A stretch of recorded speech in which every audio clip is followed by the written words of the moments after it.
because if I'd have done, I'd have put them back. So that was strange, but still a good location.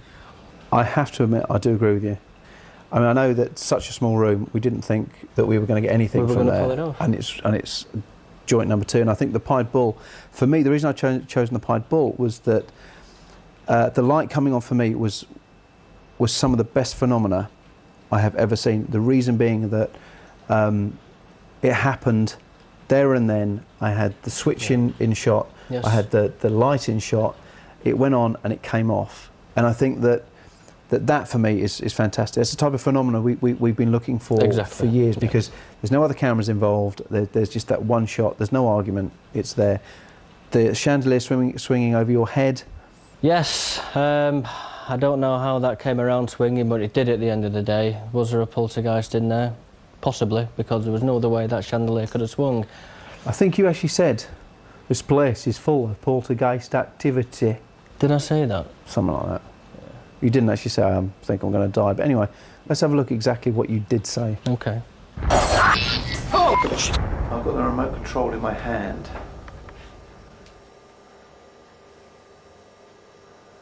Okay, if you're there, please can you turn the television off?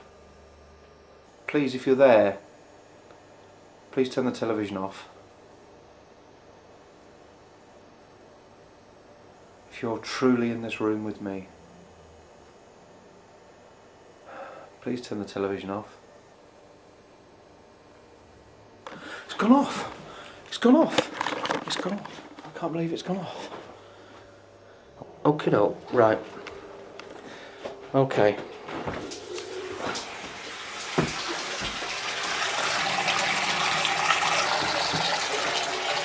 Right, I'm just going to get a shot of this. The tap is on. That's the cold water that's coming out.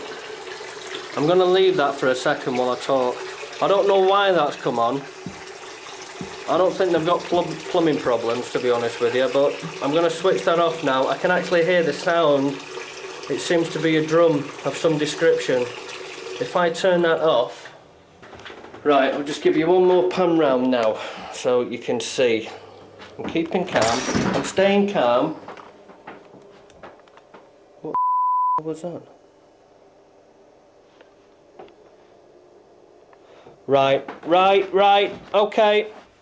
I'm hearing more noises now coming from, it seems to be coming from this panel. If I'm right in saying that. Oops, just tripping up over the bloody bed there. That's me kicking that. I don't know if it's coming from there or not, I'm not too sure. Okay, that's fine. What's that? The chandelier's moving now.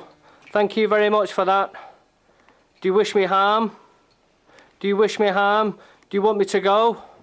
I don't believe it, the chandelier's swinging. Stop stumbling, Stuart, stop stumbling. The chandelier is moving. Come on, if you're here, please do something. Please. Turn that light off. See, it's gone blurred, Oh!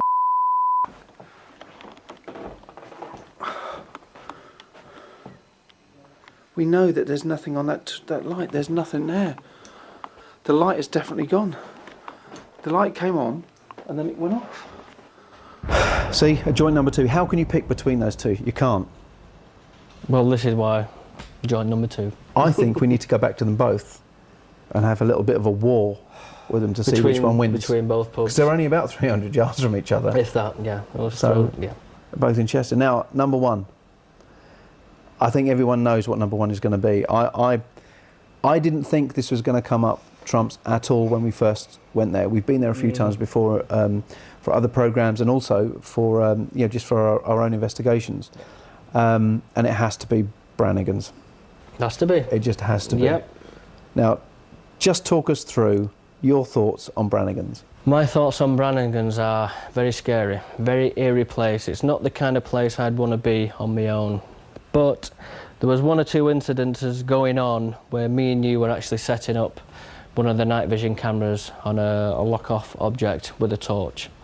Now, I left the torch, well, we left the torch on the top of the railing, and for We some both held the strange... torch together. In our hands like that. We both went like that, and we both put it down like that. No, we were both up there though, weren't we? I was up there, yeah. It was like You know.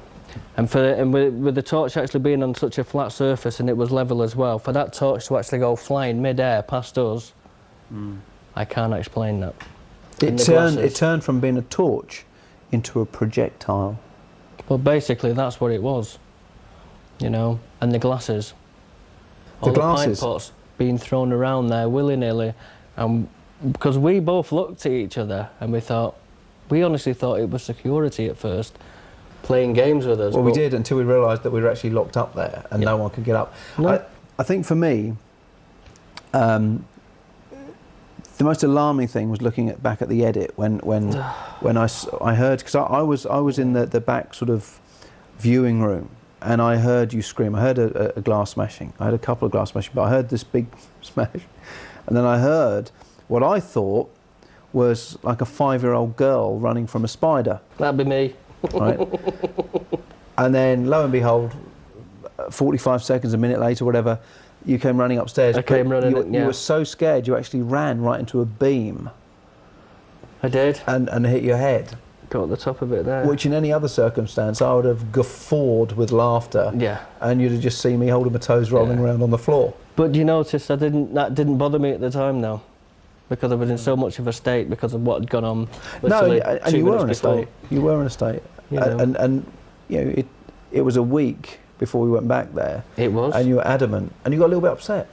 I did get upset, you know, and I think, to be honest, if I'm going to fight my own corner here, I had every right to be upset because I didn't want to go back into the middle of that floor, doing a Ouija board, going through that again, because you promised me that everything would have been fine. Who would ever hear of a ghost hunter going somewhere that's haunted?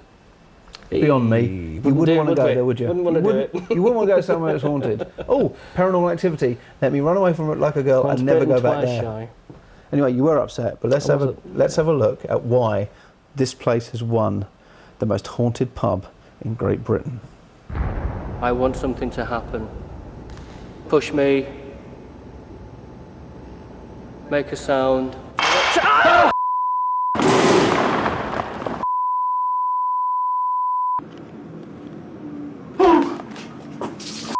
Was that on the stairs? Where was it? Hello? Hello? Is that you?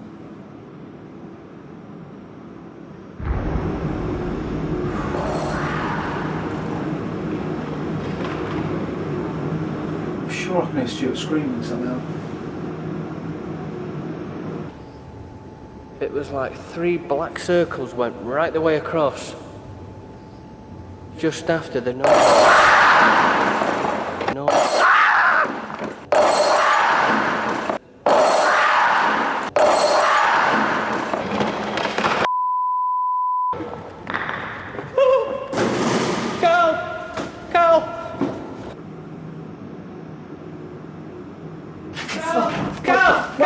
What? Stuart! Cal! Stuart!